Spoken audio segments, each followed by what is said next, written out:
thinking about the ladies, or is this thinking about men a little bit more? We have cultural workers that come here and they will take the ladies to do different things. They'll go and they'll go for a swim every Wednesday morning. So at 6 o'clock in the morning, cultural lady comes, Crystal will come and take them for a swim. They go cleansing. They do the smudging every morning in the homes. The house gets smudged every day. There's a lot of different things that happen, but I always make sure. Let alone got Longhouse. We have they go to a sweat at Scowlitz. That's every other Monday. So there's, because obviously 90% of the people in there are First Nation anyway. So we keep them and let them understand the culture, because a lot of them have no idea. A lot of them they don't understand where they came from. They don't understand the culture. I'm a white British person, and I know more about some of their people's culture than they do themselves. But we try and educate them on that. So we want them to get back to understanding their roots and their understanding of how important they are and how important they were for the foundation of Canada to start with. Because if it weren't for First Nation people, we wouldn't be around. But then if it weren't for my idiot people, then First Nation people would have been a lot better off. So that's why I feel very like obliged to help more so, because I do feel, even though I had no involvement in that whatsoever, but it was from where I was from and from people that were doing what they were doing to Aboriginal people, and it just blew me away when I found out. Because when I first came here, I had no idea. I had literally, I'll tell you a story, it's a true story. I was actually coming from, I came over to visit my parents, and they used to live in Chilliwack. So we're coming through Chilliwack and we're going on through Chehalis, and as we're driving through there, my mum turned around to me. She said, "We're going through a reserve now." I said, "How's a reserve?" She said, "It's where it's like Indians are." It's like cowboys and Indians. She said, well, "Yeah." And I'm like, "Seriously?" So I literally thought, because that's what I'd ever seen it from. Obviously, in movies back in UK, we don't have. There's no First Nation people over there. Yeah. Well, not like there are here. If there are, then you wouldn't know. Yeah. Not like it is here, but. I actually, when my mum told me, I thought I was going to be going past and there going to be wigwams and totem poles around, and then there's going to be some guy on a horse with headdress on, shooting bow and arrows, and that's how I thought of it, because that's what we see. It's how educated people are.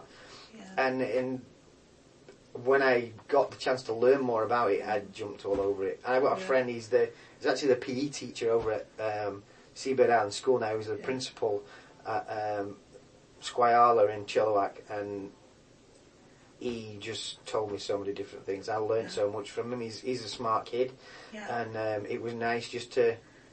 Honestly, I actually got sad. It really made me, it upset me about some of the stories that he would tell me, and it upsets me with some of the clients. That's the thing. They know that I'm coming from a place of actually, I do give a shit, and I do care about them, and I do want to help them. Whereas there's so many other people who would just come and do it for money, and that's not what I'm here for. Right. So if it were money, I'd have gone somewhere else, but that's not what it is. It's because I actually enjoy my job, and I love working with the people I work with. That's great. So it's the only job I've ever been in where I can actually get up in the morning and I have no idea what I'm going to be doing from one day to the next. I just don't know what's going to happen when I get over there, because anything could happen. You've got 24 clients in 2 different homes, and anything can happen over an evening, and I can wake up in the morning and it could be absolutely perfect. Nothing happened overnight. I could go in there. It could be absolute gong show. I just don't know. Yeah. And because of that, it's so enjoyable. It's not mundane. You don't just sit in an office and behind a keyboard. I couldn't do that. That's not me. I have to be hands-on and getting involved in it all. And they like that. Yeah. It is, and they know that I actually care. So.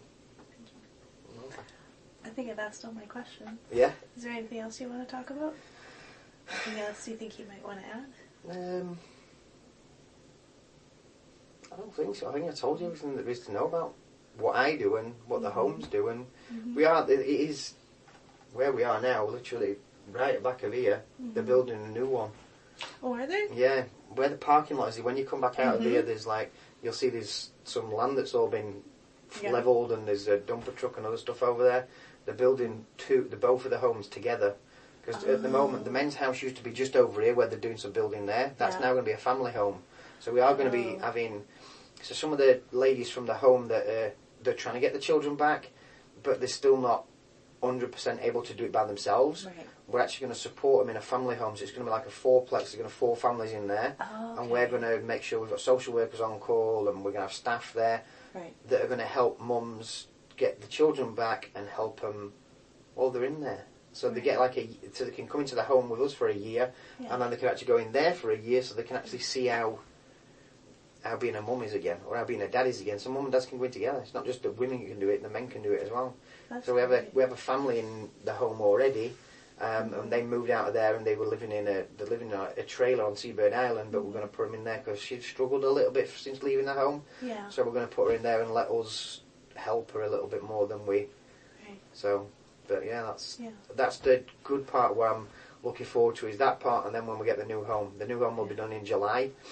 And that'll be, we're going to have them both together this time. No, it's not going to be co-ed, but they're going to be next door to each other. That's great.